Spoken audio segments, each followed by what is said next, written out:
It's working again. Okay, we have really got these lives happening. I am super grateful to just be able to share um, themes and stuff that I see through my own experience of life. Oh. And through the conversations, I've been having some really potent conversations with healing practitioners, professionals, and spiritual workers and small business owners and humans. And one thing I've really noticed is that it's time for a new vision. And I've been doing the Divine Quest with Alberto Villoldo, the shaman of the Four Winds. And there's a 21-day Divine Quest challenge. And it's been really enlightening because one of the days he does talk about this need for a more frequent update on our vision because of how fast things are moving. And I think that's where a lot of this angst and kind of just feeling the need, so many of us feeling the need to like get clarity or even maybe lost about like what to do now. And one thing I have really seen very clearly is that we will never go back to how we were. And the world pre 2020 is not a world that will ever exist again. And there's definitely positives to that, but I think there's also a depth of just the need to sit in the knowing of that. Like part of the reason why we can't, or what we're doing isn't working, or there's such a need for a new vision is because models that were not sustainable before are not sustainable now. I mean, I guess they were somewhat they were fake sustainable, right? It's like the old Argentinian economy that was like fake with the US dollar and then it crashed and left Argentina devastated. That's essentially what happened to the whole world. And while there's still systems that are falsely propped up that seem like they're working, they're actually not sustainable and abundant for the majority of humans on Earth. And so, from a personal level, this isn't a judgment because what we experience as humans is also a reflection of the collective. And that's why we come back to that beautiful idea of, you know, heal yourself to heal the world. And because it really is one person at a time, because what we're experiencing as humans in the collective is also part of the collective consciousness.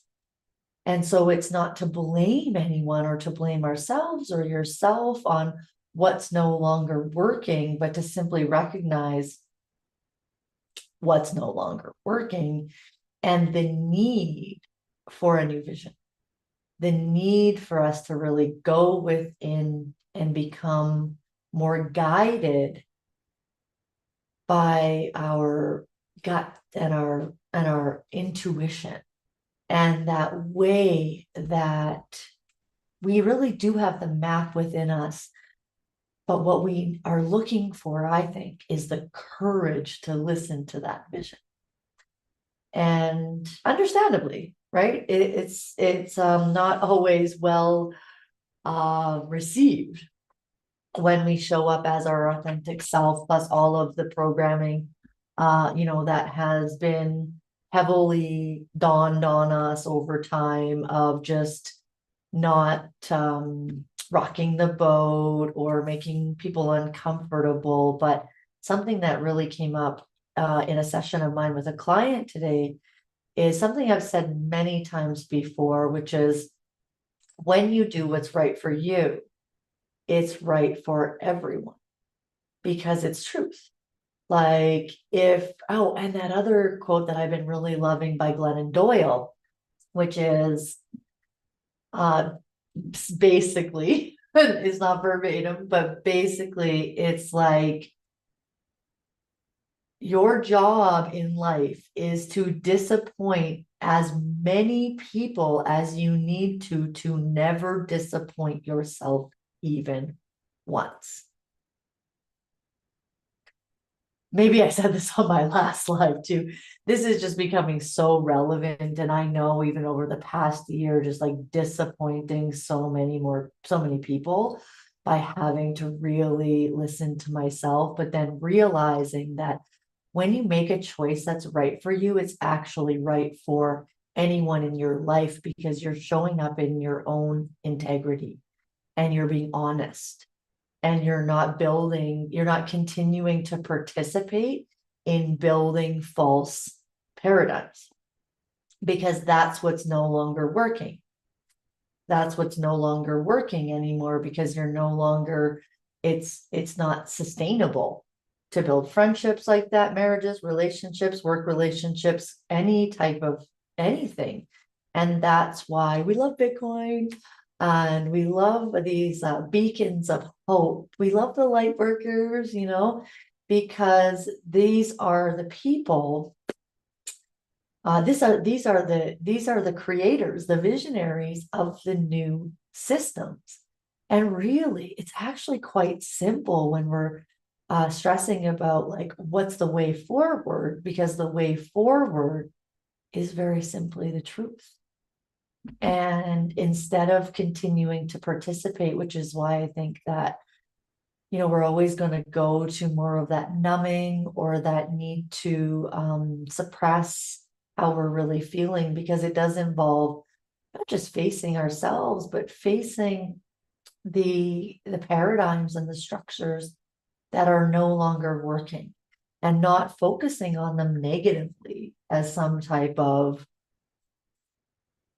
horror, but just understanding that you can choose between being part of bringing in a new humanity that is more sustainable and abundant for all.